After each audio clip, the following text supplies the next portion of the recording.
good, AC.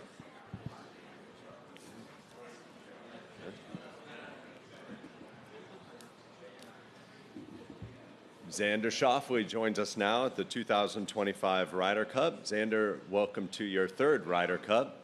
We're going to go ahead and jump right into questions. You ready? Go ahead, Ann. Hey, Xander, how are you? I'm doing great. Good, good. With the rookies on the U.S. team, can you talk about what you will bring to them, maybe some advice or wisdom from your two previous Ryder Cups? Yeah, it's sort of, once you get to that first tee, it's kind of hard to prepare yourself for what's to come, and I'm just trying to get some advice from them. They've been kicking my ass all year and playing unbelievable golf, so I think that goes for all our rookies on this team, and try and just honestly make them feel as comfortable as possible, as quickly as possible in the locker room, at dinners, on the bus, just talking to them if they have any questions. Try to help them, but they are very accomplished, and I'm not too worried about them. Up to Mike 9, please. Kind of in that same vein, in the conversations with you, even with Justin Thomas, you guys have both been here several times. What have those conversations been like? What's maybe the most unique thing you've been asked as far as advice goes coming into a competition like this for some of the guys who haven't been here before? I mean, they'll you know, JJ yesterday was sort of asking, how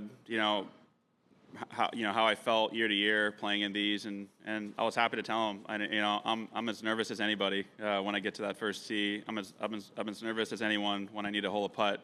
But I just told him that there's nothing more rewarding than to be at home and to make a putt to win a hole, or to even tie a hole if you're in a bad spot, and get these fans going and get them going quickly. So. Again, I mean, there's so much you need to learn sort of on the fly, and just trying to make them aware of that. Over here to Mike 7.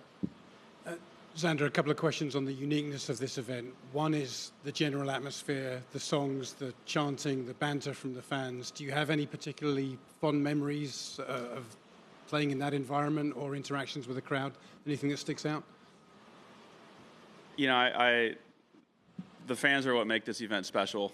If you think about not having fans or enough of them, it would be like what we did yesterday, which was really cool to play with my teammates out here and sort of peace and quiet. But when it comes to the getting the sort of the juices flowing over the Ryder Cup, you need fans to be there. You need them to do their thing. So I don't really have anything sort of, whether it's everyone singing their songs, they're sort of like pub drinking songs in Europe, or the sort of heavy USA chants we get here.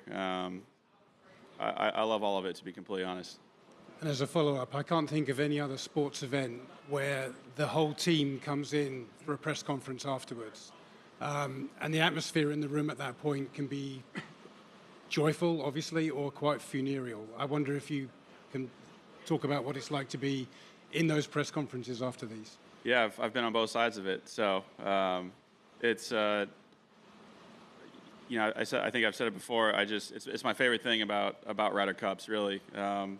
Besides the fans, besides all the cool things that come with playing in a Ryder Cup, the bus rides and sort of the in between the week, and a winning bus ride and a losing bus ride. Those are sort of like my favorite. It's rare to sort of wear a win and a loss with your team. It sucks.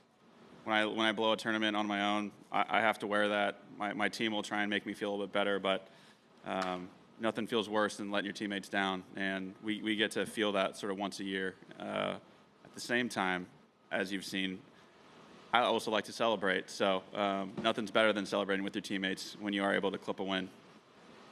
Over here, Bob. Xander, pretty big life moment here in the last month. Can you take us through how that's gone? And also, you've not competed for a bit now. Can you update us on maybe where you feel your game is, especially coming off, maybe not a season that you would have preferred? Yeah, it's been awesome. I just had a kid. He's born on the 29th of August, a little man. His name is Victor. It's my middle name. No, I didn't name it after Victor Hovland. I was Victor way before Victor was born. So It's been awesome. I feel very lucky to have Maya, my wife. She's at home with him right now, and I miss him a bunch. You know, I had to sort of rip the Band-Aid when I was leaving the house, just kiss him on the forehead and walk out before I sat there and started staring at him. So it's been cool to sort of learn what it's like to be a dad, and I look forward to everything that comes with that. Golf-wise, obviously didn't do a whole lot of golf for a bit, having him and trying to be a good teammate to my wife, because that's kind of all us guys can do early on. So I feel like after these two days, surprisingly playing kind of nice. So I know I surprised myself when I came out.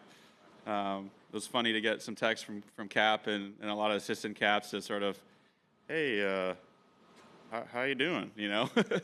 Because I wasn't able to make Napa, but it was good to prepare at home on what was, limited sleep, but sort of a much clearer head than in season. When did you start kind of trying to ramp up again playing golf?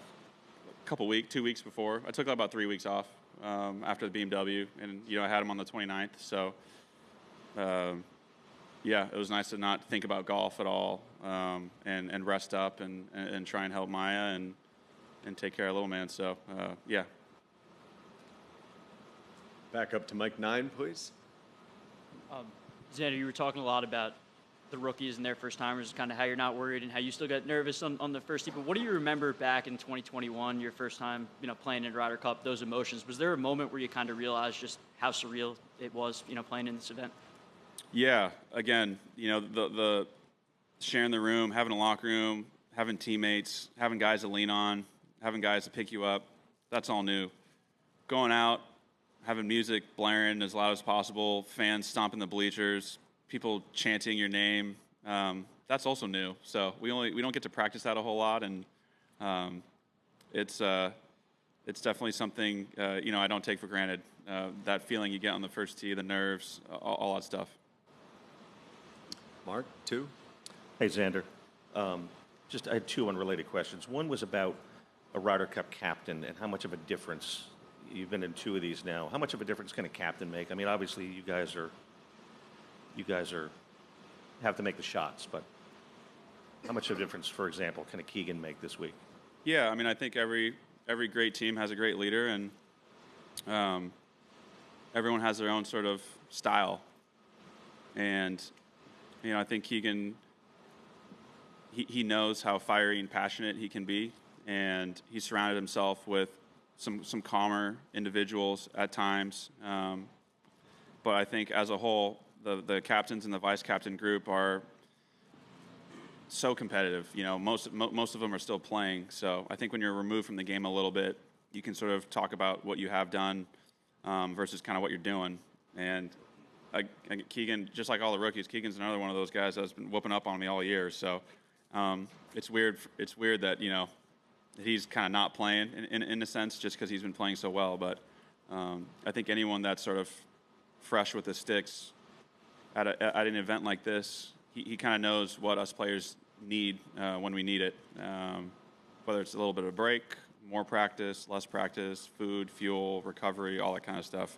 It's like second nature to him because that's what he's been doing every week when he's competing. Just unrelated, with regard to Bryson, you guys don't get to see him very often. How would you characterize him as a teammate, and how explosive can he be for your group this week? Yeah, I was telling Keegan, when this whole thing was starting, that I felt like he could be. When you look at Ryder Cups and how they shake down, it's like it can kind of seem very different or distant at times when you win or lose one. But I was telling Keegan, I was like, I feel like Bryson could be like the difference for us in a strange way from the standpoint of feeding into these fans, the style of golf he plays, and also how, like, you look at me, I'll make a putt and you won't see like too much of a reaction. That's just who I am. That's kind of how I operate. Maybe it might change this week. Who knows? Yeah. These Ryder Cups kind of bring out the best in you at times. But Bryson's like, this is like his arena. If he like views himself as like a gladiator golfer, like this is as good as it gets. So he's been awesome. He's been awesome in the team room, and I'm excited to sort of see what he can do. and hopefully get a lot of points up on the board, because his points, his points might hit harder than maybe my points, for example, just because of how he might celebrate and get these fans in this tournament quickly. Thanks, Andy. Up to Mike 11, please. Xander, you mentioned the team elements of the wins and losses with this event, but I wondered for you personally what this week offers in terms of how you'll contextualize or look back on your 2025 season as a whole. Yeah, there's definitely nice ways to end seasons. So, yeah, if we're able to, it's already been a fun start, sharing the locker room with these guys and caddies and the wives, and Keegan's done a really nice job of kind of bringing everyone in as a big family. So there's a lot of warm and fuzzy feelings on that front, but nothing as warm and fuzzy as winning one of these things. So baby steps. Our team knows it's a process and what we need to do to get it done. So it would definitely help me forget a lot about what happened in 2025. I think we got time for one more. Let's go up here to mic number 20. Hey, Xander, back here. 20? Yep. It's the first time where the US team have been paid to play.